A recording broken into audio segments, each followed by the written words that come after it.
Say it again. What's the How, question? in light of what's been happening in terms of racially, etc., in this country, how has that had an effect on how that formed religious? I mean, listen, as a black man, I don't sing for black people. I sing for everybody. I don't do movies catering to the needs of one specific group. I do what I do for everybody. And I think we all should have that mind. I never think local, I think global. I never think urban, I think all.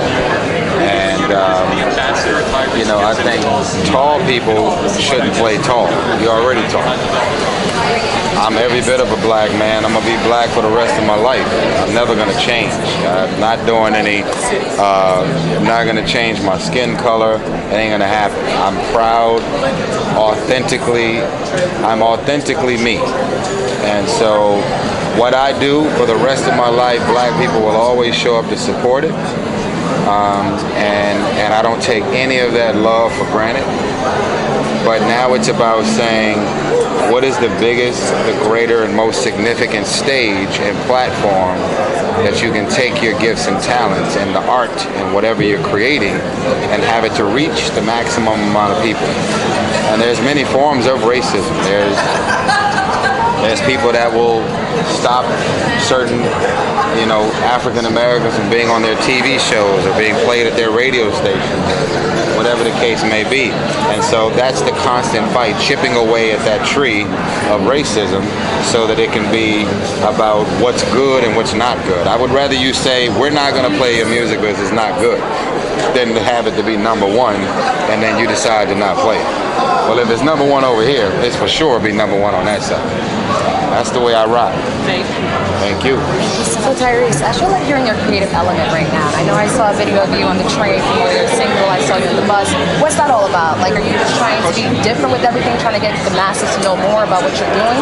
Why that? Well, it's, I'm going to be honest with you.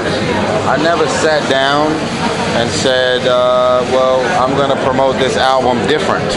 It was never a plan. It just kind of happened. Wow.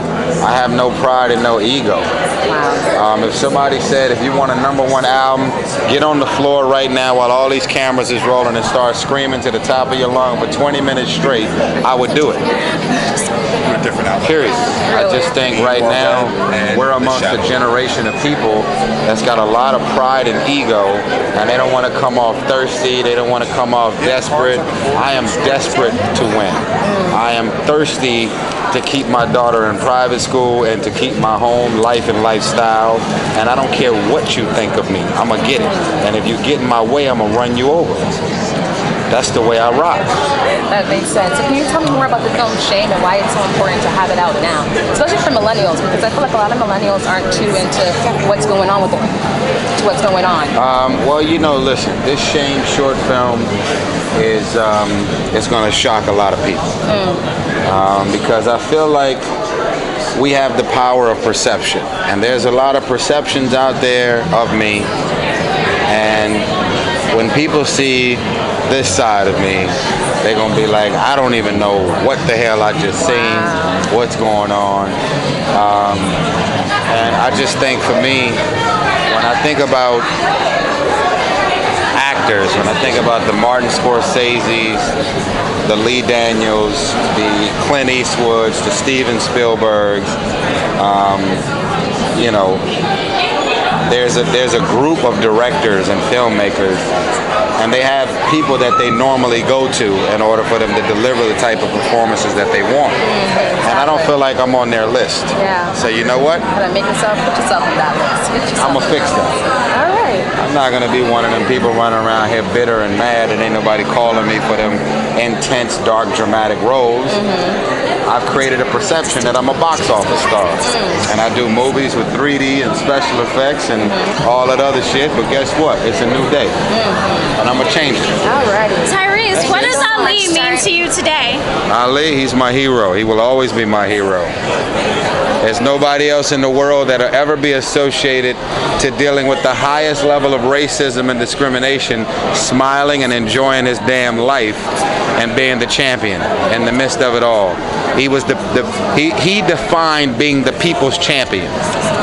he is the definition of the people's champion. He was the champion for the people. He wasn't winning because it was a narcissistic feeding frenzy for Ali. He became the champion to the benefits of morale, energy, and pulling his people up. Peace, Tyrese. From Watts 2000 till today, what has that journey been like? 2000, what do you mean? From the album. 2000 watts? Yes. Till today. You know what, man? Listen. Some of the things that I was singing about back then, I wouldn't sing about today. That's what's up. We all grow up, we mature, we have stories, life experiences. We grow, we evolve, we mature. And Black Rose is a reflection of who I am today. Indeed. Very proud to be grown. I don't want no parts of being young again. I like it. No doubt. Voice is deep, I'm grown. I like it. So every